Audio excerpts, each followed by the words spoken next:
సర్వోన్నతుడును సర్వశక్తిమంతుడును జీవాధిపతి అయిన యేసుక్రీస్తు పరిశుద్ధ నామముని ఉదయకాల శుభములు మీకు తెలియజేస్తున్నాను.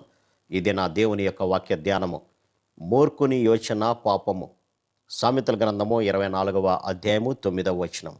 ఇక్కడ మూర్ఖుడు అనగా దుష్టుడు అని కానీ, దేవుని యొక్క మాటకు లోబడనటువంటి వాడు అని కానీ, ఎవరి మాట వినకుండా వెళ్ళేటువంటి వాడు అనేటువంటి అర్థాలను మనం చూసుకోవచ్చు.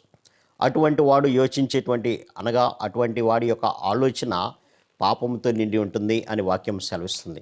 అవును ప్రియులారా, ఆనాడు దేవుడు మానవుని యొక్క హృదయాలను పరిశీలన చేసినప్పుడు మానవుడు ఎలా కనపడ్డాడంటే, దేవునికి నరుల చెడుతనము భూమి మీద గొప్పదనియు, వారి హృదయం యొక్క తలంపులోని ఊహ అంతయు ఎల్లప్పుడూ కేవలము చెడ్డదని యెహోవా చూచెను అనే మాట మనం చూడవచ్చు. కాబట్టి మానవుని యొక్క హృదయము లేదంటే దానిలో ఉంచేటువంటి తలంపులు అన్నీ కూడా కేవలము ఎల్లప్పుడూ కూడా చెడ్డదిగా దేవునికి కనపడినాయి. అటువంటి చెడుతనంతో నిండి ఉన్నటువంటి మానవుణ్ణి చేసినందుకు ప్రభు సంతాపపడినట్లుగా మనం చూడవచ్చు. అంతేకాకుండా ఈ మత్తయి సువార్త 15వ అధ్యాయంలో కూడా మనం గమనించినప్పుడు, నోట నుండి బయటకు వచ్చినవి హృదయములో నుండి వచ్చును, అవే మనిషిని అపవిత్రపరచునని మీరు ఎరుగరా? దురాలోచనలు, నరహత్యలు, వ్యభిచారములు, వేశ్యాగమనములు, దొంగతనములు, అబద్ధములు, దేవదూషణలు హృదయములో నుంచి వచ్చును, ఇవే మనుషుని అపవిత్రపరచును. కాబట్టి మూర్ఖత్వంగా ఎవరైతే నడుస్తూ ఉంటారో వారి యొక్క హృదయంలో నుంచి వచ్చేటువంటి ప్రతి విధమైనటువంటి ఆలోచన కూడా పాపంతో నిండుకున్నది. అందుకని ఇక్కడ అంటున్నాడు, దురాలోచనలు ఉంటాయి, నరహత్య ఉంటుంది, వ్యభిచారం ఉంటుంది, వేశ్యాగమనాలు ఉంటాయి, దొంగతనాలు ఉంటాయి, అబద్ధ సాక్ష్యం ఉంటుంది, దేవదూషణ, ఇవన్నీ కూడా మానవుని యొక్క హృదయంలో నుంచే వచ్చును. కాబట్టి ఇవన్నీ కూడా మానవుని అపవిత్రపరిచి మానవుని పాపస్థితిలోకి తీసుకువెళ్తాయి అంటున్నారు. అందుకనే ఇవన్నీ కూడా నువ్వు తీసివేసుకొని మూర్ఖమైనటువంటి స్వభావం నుంచి నువ్వు బయటపడితే మంచిది అని ప్రభు సెలవిస్తున్నాడు. అందుకనే ఈ యొక్క యెషయా గ్రంథము 55వ అధ్యాయంలో మనం గమనించినప్పుడు 7వ వచనములు అంటాడు, భక్తిహీనులు తమ మార్గాన్ని విడవలెను, దుష్టులు తమ యొక్క తలంపులను మానవలెను.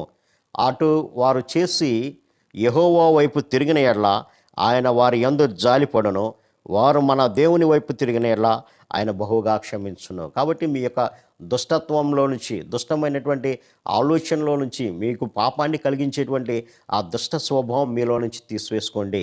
మీరు నా వైపు తిరిగిన ఎడల నేను వారి యందు జాలిపడి బహుగా నేను వారిని క్షమిస్తాను అని వాగ్దానం చేస్తున్నాడు ప్రభు. అంతేకాకుండా ఇర్మీయా గ్రంథము 4వ అధ్యాయము 14వ వచనంలో కూడా మనం గమనించినప్పుడు, యెరూషలేమా, నీవు రక్షించబడినట్లు నీ హృదయంలో నుంచి చెడుతనము కడిగి వేసుకును, ఎన్నాళ్ళ వరకు నీ దుష్టాభిప్రాయములు నీకు కలిగి ఉంటావు అని సెలవిస్తున్నాడు. కాబట్టి ఇప్పుడైతే ప్రభువు ప్రతి ఒక్కరిని కూడా ఆహ్వానిస్తున్నాడు, మీ దుష్ట తలంపులను తీసివేసుకోండి, మీ దుష్ట ఆలోచనలను తీసివేసుకోండి, పాపాన్ని కలిగించేటువంటి మీలో ఉన్నటువంటి ఆ దుష్ట స్వభావాన్ని తీసివేసుకొని నా వద్దకు మళ్ళిన ఎడల నేను మీ యందు జాలిపడి మిమ్మల్ని క్షమిస్తాను.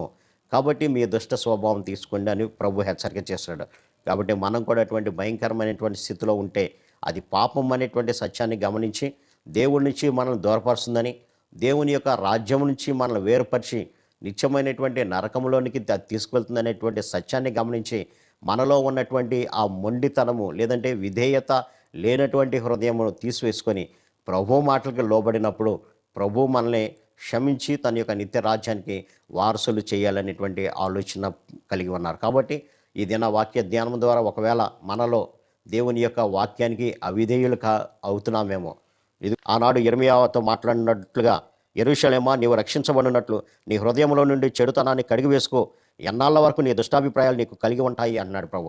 ఆనాడు యెరూషలేముతో మాట్లాడుతున్నటువంటి ప్రభు ఈనాడు మనందరితో కూడా మాట్లాడుతున్నాడు. ఎన్నాళ్ళు నువ్వు ఇట్లా దుష్టమైనటువంటి స్వభావం కలిగి ఉంటావు, ఎన్నాళ్ళ వరకు నీ చెడుతనాన్ని కలిగి ఉంటావు, వాటిని తొలగించుకున్నప్పుడు నేను నిన్ను బహుగా ఆశీర్వదిస్తాను అని ప్రభు వాగ్దానం చేస్తున్నాడు. కాబట్టి మనలో ఉన్నటువంటి ఆ యొక్క దుష్ట స్వభావాన్ని తీసివేసుకుందాం, దేవుని యొక్క రాజ్యానికి వారసులవుదాం. అట్టి కృపా పరిశుద్ధాత్మ దేవుడు మనందరికీ దయచేయను గాక.